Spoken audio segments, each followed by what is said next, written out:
Girls, this is our comprehension video. Most of you have your reading book at home, and we're going to read the story Once Upon a Baby Brother.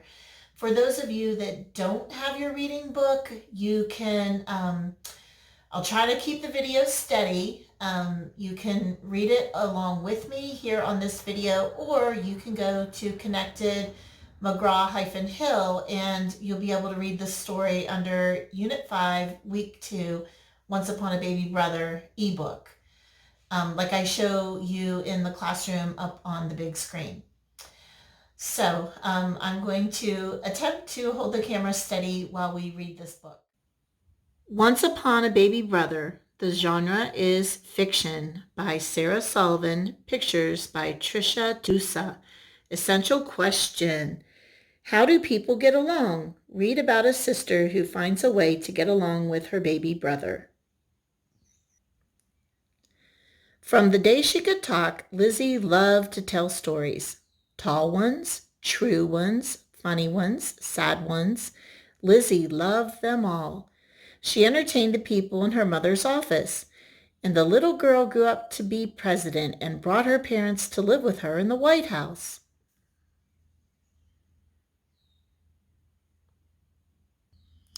She made up fairy tales to share with her father during their hikes up Mount Tilapia. After slaying dragons in the forest, the princess gave a surprise birthday party for the king.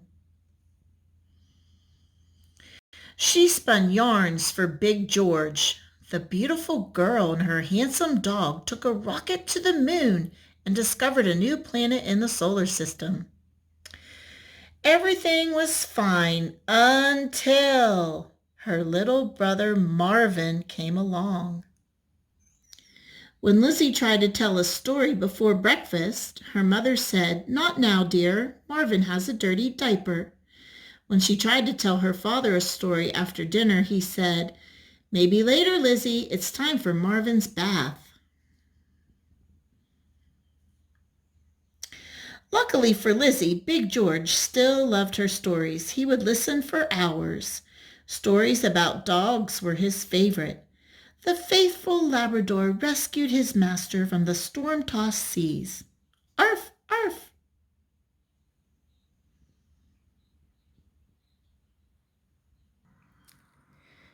When Lizzie started second grade, she discovered that her teacher, Miss Pennyroyal, loved stories too.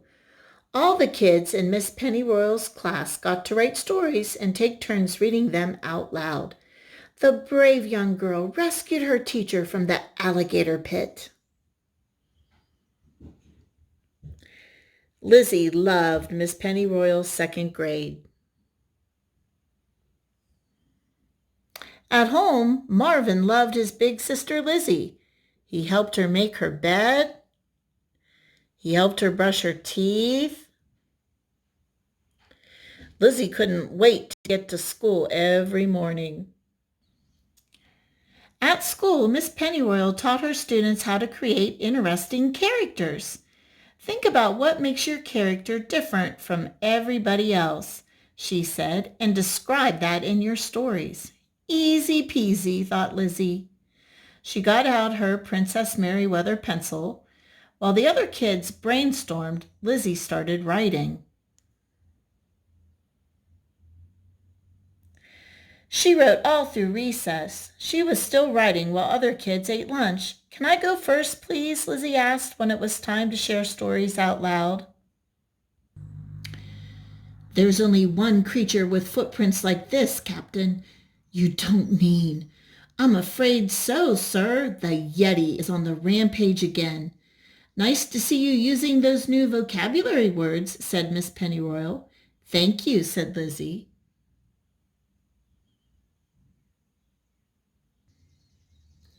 The next day, while Lizzie was at school, Marvin found a tube of golden glitter glue in Lizzie's desk drawer. He made golden glitter swirls all over her favorite stuffed bear, Sebastian. Lizzie was not amused. "Big sisters need to be patient," said Lizzie's mother. "Babies can't help making messes," said Lizzie's father. Lizzie curled up in her bedroom with her imagination notebook and wrote a new story.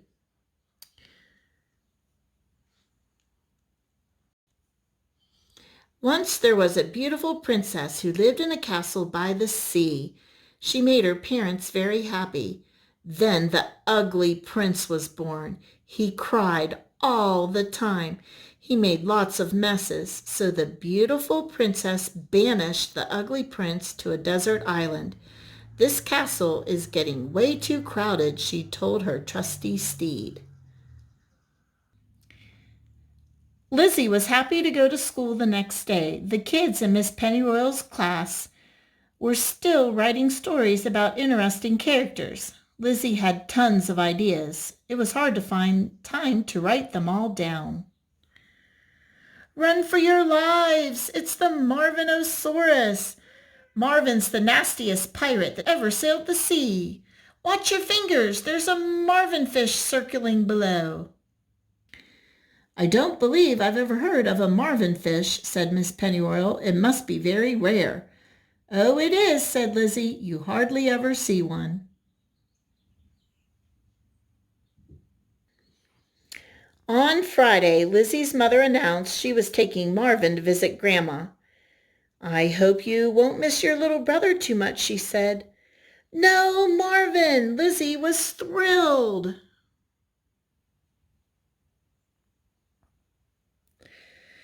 After spaghetti for dinner, she and her father played a long game of checkers. The next day, Lizzie sharpened a whole box of pencils. She dusted the furniture in her Princess Merryweather magic castle. She rearranged the stuffed animals on her bed 12 times.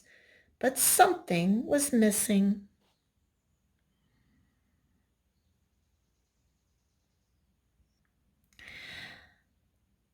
At school, Miss Pennyroyal announced a new project. Now that we know about creating characters, we're going to write our own comic books, she said. Everyone needs to think of a character who will have lots of adventures.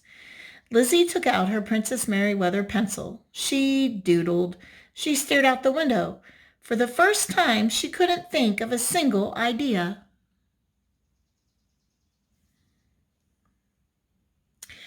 That night, while Lizzie's father worked on a sales report for his meeting, Lizzie tried to work on her comic book.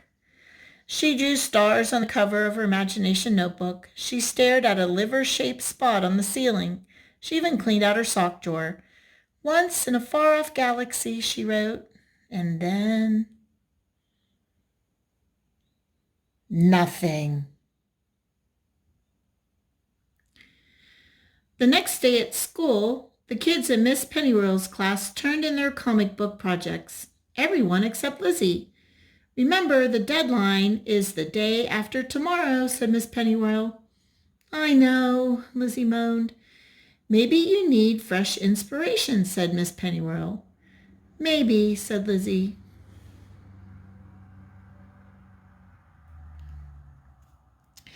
She chewed on the end of her Princess Merryweather pencil. It was a dark and stormy night, she wrote, and then nothing.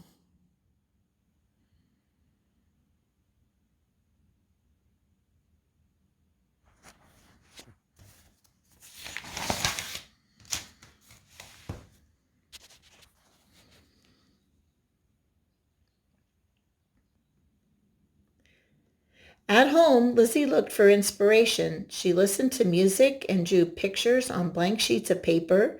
She reread her favorite fairy tales. She studied the comics in the Sunday paper. Nothing helped. I'll never think of a character for my comic book, Lizzie moaned. She went downstairs for a glass of juice. Mugworts, said the chrysanthemum. Marvin, said Lizzie, when did you get home? Ziff-whizzle, said Marvin. Then he knocked over Lizzie's juice. Oh, Marvin, said Lizzie. Loops, said Marvin.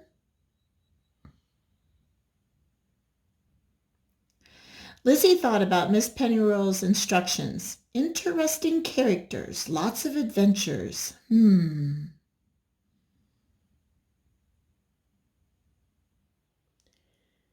Lizzie carried her Princess Merriweather pencil upstairs. She wrote until bedtime and while she was brushing her teeth. She was still writing during recess the next day. "Is your comic book ready to turn in?" asked Miss Pennyroyal. "Not quite," said Lizzie. "I need to show it to someone at home first." "As long as you turn it in tomorrow," said Miss Pennyroyal.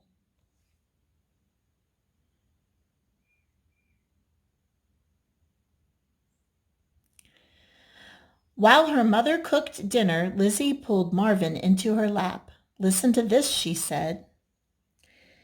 "The Amazing Adventures of Marvin with Big George the Wonder Dog."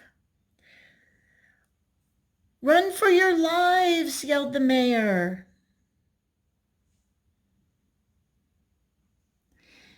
"Aliens have landed! They're taking over the city!" Out of the sky swooped the amazing Marvin with Big George the Wonder Dog. Goo goo. Marvin sprayed the tiny villains, paralyzing purple slime.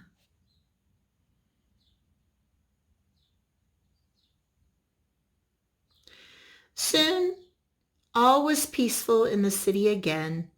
"Yay, Marvin!" the people cheered. The mayor gave Marvin the key to the city. "Long live the amazing Marvin!" everyone shouted. Lizzie gave Marvin a hug. Big George lifted his chin and howled. "That's only the beginning," said Lizzie. "Wait till you see what happens in episode 2. Okay, boys and girls, I'd like you to answer who, what, when, where, and why. You can do that out loud to your parent or guardian, but answer those questions about this story. This is the story that you'll be taking your selection test next week on the scheduled day on the calendar. And so you want to read this story in your reading book, read it online, or watch this video again because this is what your test will be over. All right, thank you. We'll see you in the next video. Bye.